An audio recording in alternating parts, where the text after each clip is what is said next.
Bienvenue dans la Tribune du droit, le podcast qui éclaire la société à la lumière du droit. D'accord, monsieur. Alors, monsieur, il y a une question que je vais vous poser. C'est un peu c'est un rapport avec le divorce.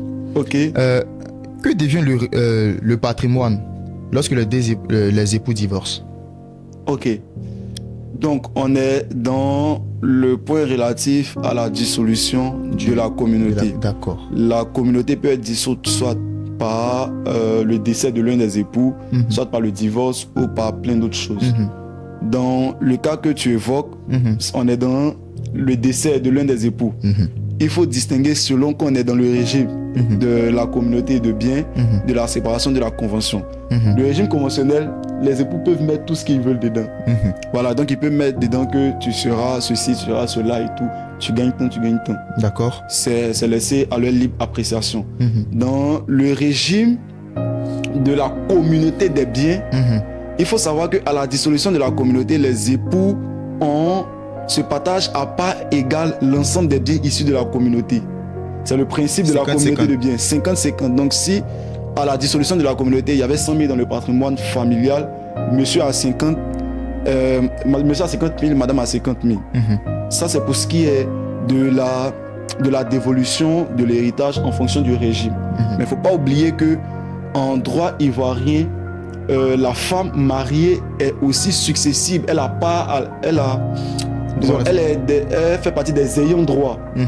Donc, au nom du fait qu'elle soit ayant droit, non seulement elle prend 50 000 francs, donc un cas simple, on a 100 000 francs au décès du monsieur, donc à la dissolution du régime.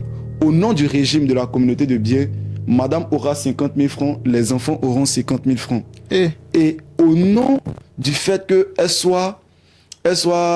fasse partie des ayants droit, la loi dit qu'elle hérite à concurrence de un quart de l'héritage. Donc ici, l'héritage, c'est 50 000 francs qui reste pour les enfants là.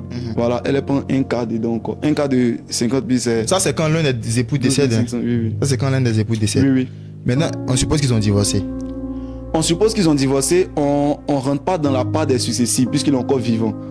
On dissout la communauté, chacun prend 50-50. Donc, on s'arrête sur les 100 000. 100 000, monsieur a 50, madame a 50, et puis chacun se laisse. Voilà. Maintenant, et si, comment est-ce que je vais ça même? Si par exemple, l'un des époux décède, est-ce que l'autre époux vivant là, il est automatiquement héritier? Oui. C'est ce que dit la loi. La loi dit que le conjoint survivant, donc on est dans la loi relative aux successions. D'accord. Voilà. La loi relative aux successions définit ce qu'on appelle les successifs, donc les personnes qui ont qualité pour succéder à une personne, donc pour avoir des parts dans son héritage. Et ceux-là, les principaux, sont les enfants et le conjoint survivant. Les enfants prennent les 3 quarts de l'héritage et le conjoint survivant prend un quart de l'héritage. Donc s'il avait laissé 100 000 à la dissolution, donc au décès, madame, au nom de la communauté, prendra 50 000. Et puis les 50 000 qui sont l'héritage, c'est un peu comme si c'est son argent maintenant. Les 50 000 qui sont l'héritage, elle va prendre un quart, les enfants vont prendre 3 quarts.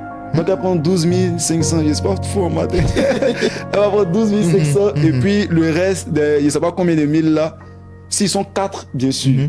Voilà, s'ils avaient 3 enfants et que, voilà et tout.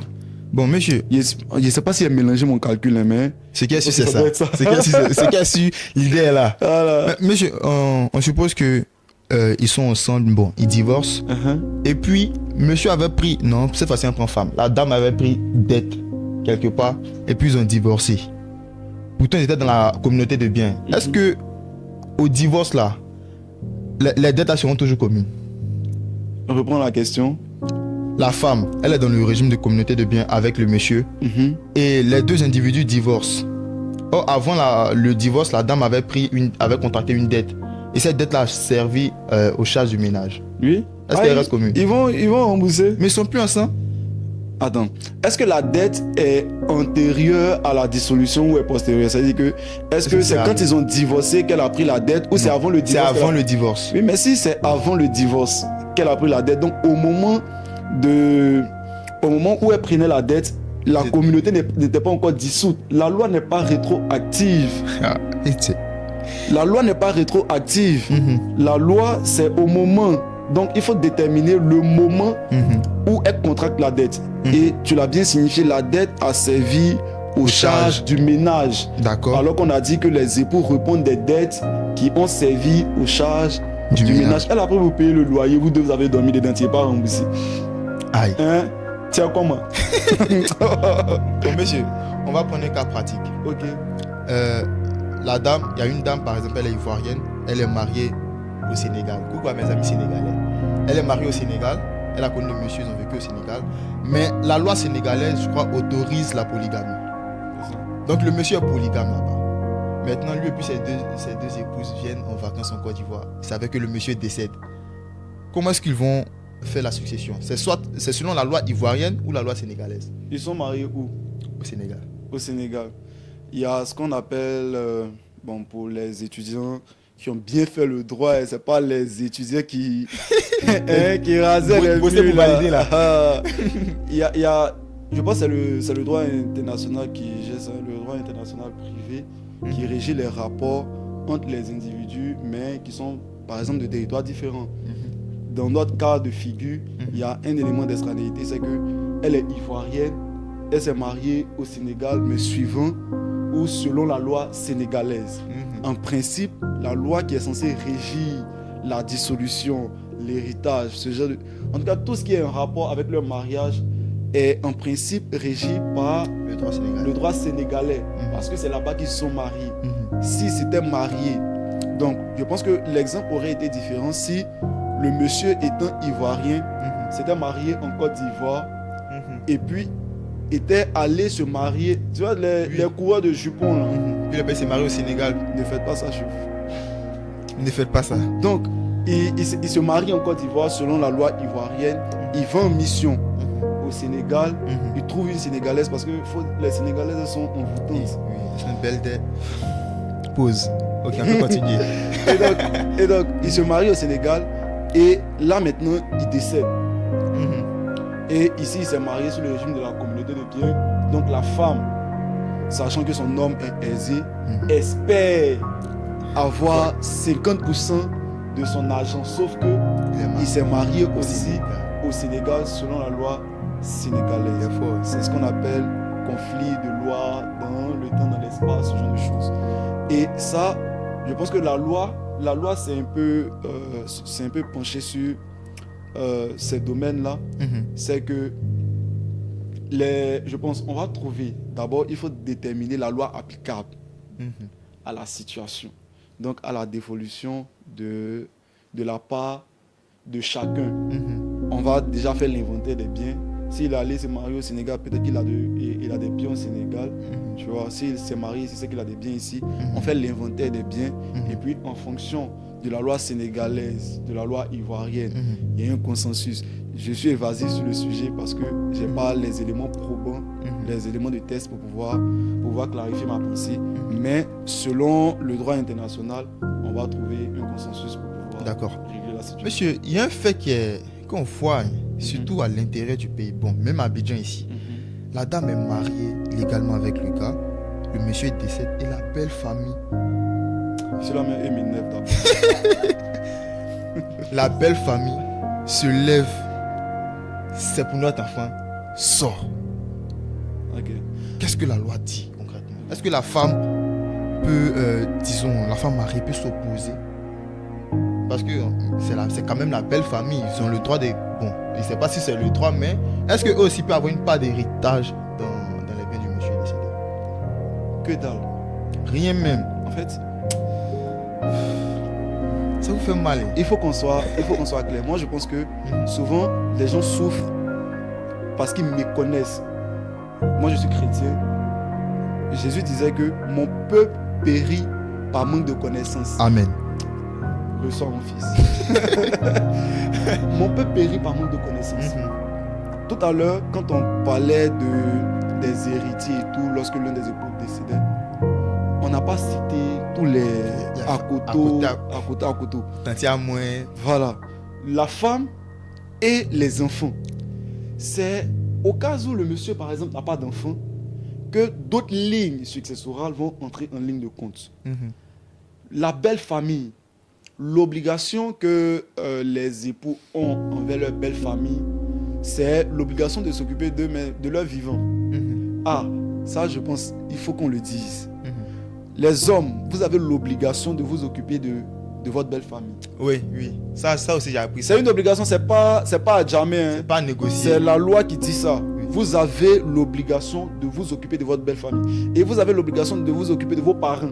Oui. Je ne sais pas si les gens savent que c'est une obligation que l'enfant a de pouvoir s'occuper de ses parents. Si tu ne t'occupes pas de tes parents ont un recours, ou disposent d'un recours en justice pour pouvoir te contraindre dans ton salaire. Ils vont couper un certain montant pour envoyer à tes parents. Ta belle famille, pareil. Si tu as les moyens de t'occuper de ta belle famille et que ta belle famille souffre et que tu ne t'occupes pas d'eux, ils disposent aussi d'un recours en justice pour t'y contraindre. Oui. Ça, c'est de ton vivant. Quand tu ça, c'est vrai. Parce qu'un jour, je lisais mon code. Je crois que c'était l'article 48 qui disait que le beau-fils, en quelque sorte, en tout cas, les mariés, les époux ont le droit de subvenir aux besoins en cas de nécessité de la belle famille, de leur apporter des aliments. C'est ça. C'est ça. C'est un devoir alimentaire, vous voyez. Mais en fait, c'est ce qui est normal. Le droit, là, le droit n'est pas... C'est ce qu'on appelle... c'est ce que le latin dit, je pense que ça doit être le latin. Nes nihilo nihil. Bon, moi, je suis baoulé, hein, donc... L'articulation, là. Excusez-moi la prononciation. C'est que de rien de naître. Le droit, c'est un phénomène social. Ça veut dire que c'est en fonction des réalités que le droit est né, qu'on crée le droit. Tout à fait. Donc avant, je vous dis que le régime de la communauté de biens, c'est en 1964.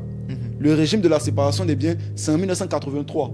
De 1964 à 1983, il y a des réalités qui ont été prises en compte pour créer le régime de la séparation des biens. Vous voyez, de 1984 à 2019, il y a des réalités, il y a des mutations, des changements qui ont conduit, qui ont engendré le régime conventionnel. Il y a des choses qu'on a remarquées. Le droit répond à un problème. Et vous ne pouvez pas dire, lorsque on a pénalisé ou c'est dépénalisé maintenant la dot. Ouais, la dot. Donc la dot n'est plus obligatoire, même si on le fait. Quelqu'un va s'occuper de son enfant pendant 20-30 ans. Manger chez lui, l'embellir, l'envoyer à l'école et tout. Vous allez prendre cet enfant, vous avez ce qu'on appelle un devoir de redevance. Quand vous marchez sur le goudron de l'État, là, vous payez des impôts. Donc tu vas payer un pot de la famille. Mais en fait, c'est la chose la plus normale. Souvent, quand on oblige, ça fait que les gens sont un peu réticents, mais c'est normal. Tes parents sont occupés de toi et d'ailleurs, ils ont l'obligation de s'occuper de toi. Ils ont l'obligation, c'est pas parce que ce sont tes parents ou ils t'aiment bien, non. La loi dit qu'ils ont l'obligation. Si tes parents ne s'occupent pas de toi, tu peux porter plainte. Ils ont un devoir alimentaire envers toi. Si ça fait 2 jours que tu ne manges pas, il y a manger à la maison. Tu arrives, on dit non, toi, tu ne donnes pas. Les tantimes méchantes là. Tu peux, ça c'est envers les parents. Tu peux porter plainte parce qu'ils ont un devoir alimentaire. D'accord. On entend les choses comme ça, on a l'impression que c'est en français. Ah bien ici, les codes, vous voyez le nombre de codes sur ce truc-là. Voilà, c'est un article qui fait ce gros document-là et il est vaste. Il est très vaste. Donc ça existe. Autant eux, ils ont le devoir de te donner à manger, d'assurer ta croissance, de t'amener à l'école. Si aujourd'hui on arrive à parler le français, on arrive à parler du droit, c'est grâce aux parents. Donc tu finis de faire ça et puis tu as l'argent que de leurs efforts. Ça me fait mal. L'argent de leurs efforts et puis tu ne peux pas t'occuper d'eux. Le droit va te ramener sur le droit chemin. Qu'il m'appelle, moi-même il les aider. D'accord. Monsieur, dans votre explication, vous avez touché un point essentiel. Vous avez dit que c'est à partir de 1900 combien que la communauté de biens est venue là? Communauté de biens 1964. 1964. Mais monsieur, avant 1964 là, il y a des gens qui se sont mariés, non? Oui.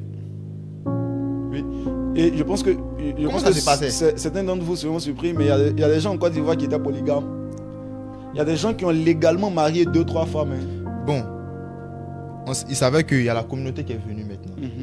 Ils se mariaient sur quel régime? Il n'y avait pas de régime avant. Il n'y avait pas véritablement de régime. Ils se mariaient conformément au droit coutumier. Bon, voilà. Ils sont mariés selon le droit coutumier. Maintenant, ils divorcent. Ou bien ils sont plus ensemble. Comment est-ce que les biens là sont partagés? Ok. il m'a fait rentrer maintenant dans un droit ancestral. C'est dès maintenant. Ok. En fait, avant 1964, on avait ce qu'on appelait le droit coutumier. Vous voyez. Et dans le droit coutumier, la femme n'héritait pas. Et... Oui. Quoi, ça fait pitié. Je comprends pas. Bon, ça dépend de comment... Ça dépend de qui reçoit la parole. Dans le droit coutumier, la femme n'héritait pas. Donc, quand le conjoint décidait, il y avait que soit, je pense que c'était la ligne paternelle, soit la ligne paternelle, un oncle ou un neveu, je crois, qui héritait. S'il n'y avait pas d'oncle, c'était le neveu dans la ligne maternelle ou un oncle dans la ligne paternelle qui recevait et tout. Donc les mariages qui ont été célébrés avant 1964 et qui ont duré après 1964 ont toujours été régis par les lois qui étaient antérieures à 1964. Parce que, comme on vous le dit, la loi n'est pas rétroactive. Tout à fait. C'est une disposition même du code civil, du code pénal, je ne sais plus, qui dit que la loi ne dispose que pour l'avenir. Oui. Ça, c'est pas moi qui l'ai inventé. La loi ne dispose que pour l'avenir. Elle n'a point d'effet rétroactif. Donc la loi ne rétroagit pas. Sauf à quelques exceptions. Donc quand il y a les lois pénales plus douces ou bien dans le contrat, la loi qui va s'appliquer à un contrat par exemple, c'est la loi que les parties ont choisie. Donc c'est la loi en vigueur au moment de la signature du contrat et plein d'autres exemples. J'invite tout le monde à aller. En tout cas, monsieur, à vous entendre, il sait que les filles avont dit lui là c'est un bon mari. Donc la question que moi vous posez là, si c'était vous-même là, c'est quel régime vous avez choisi? Question pour un champion. C'est un piège. Non. On va piéger. Ok. Déjà je suis célibataire. Je pense pas encore au mariage. Je me cherche. Donc ça sera difficile de répondre, mais ça va dépendre. Vous voyez, généralement dans notre société, on a une société assez communautaire, genre ancrée encore dans des traditions et tout. Le régime de la séparation des biens est mal vu. Je ne sais pas si vous vous en rendez compte, mais quand un homme choisit le régime de la séparation des biens, on dit qu'il n'aime pas. Que c'est payé, il pense au divorce, qu'il est en train de faire ceci. Alors que le régime de la séparation, très souvent, protège la famille. Ouais, ça c'est parce que monsieur peut faire des affaires où il sera endetté jusqu'au cou. Si il prend le régime de la communauté de biens, il vous fait couler. Mal. C'est en cela que vous voyez qu'il y a des gens, il y a des familles où à un moment donné, papa était au pic. Et puis du jour au lendemain, papa devient pauvre et toute la famille est pauvre. Ils sont plus au prime. Parce qu'ils ont mal choisi les règles. Ils ont mal choisi les règles. Donc, moi, je pense que si je suis dans une activité où l'argent que je gagne est un peu comme l'argent en bourse, ça monte, ça descend, ça monte, ça descend, je vais opter sans problème soit pour le régime de la séparation ou un régime conventionnel. Mais si je suis dans un travail où, imagine, je suis magistrat. Ah ouais, ça c'est, je sais pas moi, je suis magistrat, je touche mes quelques millions, je peux pas dire. Je touche mes quelques millions par mois, c'est fixe. Oui. À moins qu'on ait brûlé le pays, chaque mois mon argent va venir. Oui. Tu vois. Oui. Voilà, donc je peux choisir le régime de la communauté. Je pense que moi, maman souhaiterait que je choisisse le régime de la communauté. Mais bon. La vie a été orientée là. Bon, et pour les avocats là, c'est quoi qui est bon? Les avocats. En fait, c'est compliqué. L'avocature, c'est un métier libéral. Oui. Voilà, ils peuvent faire plein d'autres choses. Il y a des avocats qui ne sont pas vraiment avocats, ils sont dans des business. Je pense que le régime, et je le répète, je le dirai jamais assez, un régime, il n'y a pas de régime meilleur que l'autre. Ouais. Tous les régimes sont excellents, sont magnifiques. En fonction de la situation patrimoniale de chacun, en fonction de la situation financière ou de l'activité que chacun mène. D'accord. Il y a des gens qui mènent des activités à haut risque et moi, je propose, madame est dans les affaires, monsieur est dans les affaires, choisissez le régime conventionnel ou le régime de la séparation de biens parce que si tu as des dettes, monsieur a des dettes, vous allez ruiner vos enfants, vous allez leur accorder un avenir boiteux. Donc, monsieur, directement, est-ce que vous pouvez regarder la caméra pour disons, donner des conseils à nos gens qui nous regardent, qui veulent se marier là, qui savent pas quel régime choisir là. Quel conseil vous pouvez leur donner? Bon, en tout cas, si vous voulez vous marier, que vous avez mon âge, ne vous mariez pas d'abord. Cherchez l'argent. Bon, et ils ont dépassé l'âge et puis ils sont prêts à aller se marier. Si vous avez dépassé l'âge, que vous êtes prêt à vous marier, moi je conseille à ceux qui veulent se lancer dans les liens du mariage, déjà de consulter un expert, quelqu'un qui s'y connaît en droit, un avocat, un conseil juridique et tout, qui va analyser votre situation.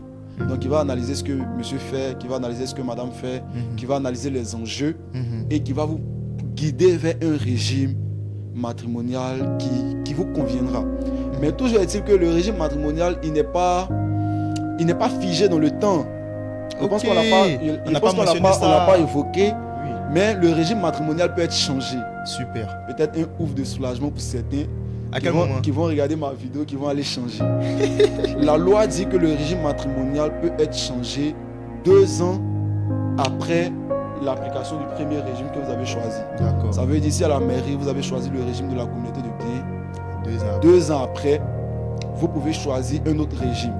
Mais le changement de régime 1 doit se faire d'un commun accord ou dans l'intérêt de la famille. Si l'un des époux ne veut pas donner son accord et que l'autre soutient mordicus qu'il faut changer de régime, il doit justifier cette volonté de changer de régime par l'intérêt de la famille. Vous savez que depuis on parle de toutes les règles. Il y a un mot qui revient, c'est l'intérêt de la famille. La famille, c'est monsieur, madame, enfant, surtout les enfants. Les enfants représentent 50% de ce qu'on appelle l'intérêt de la famille. Donc, si vous êtes motivé par vos penchants égoïstes et par votre masculinité négative, pour certains, donc ce sont des balles, hein. Prenez les balles. Hein. Prenez ça va de partout. Si vous êtes poussé par ce genre de raisons-là, vous n'allez pas pouvoir changer de régime. Tout à fait. Parce que la loi ivoirienne protège la famille. D'accord. Voilà. Ok. Bon, monsieur, il y a un point que on n'a pas touché. Okay, c'était dans ma tête même. Touchons. On suppose que monsieur et madame ont un domicile commun. S'ils divorcent, à qui revient le domicile là? Ok.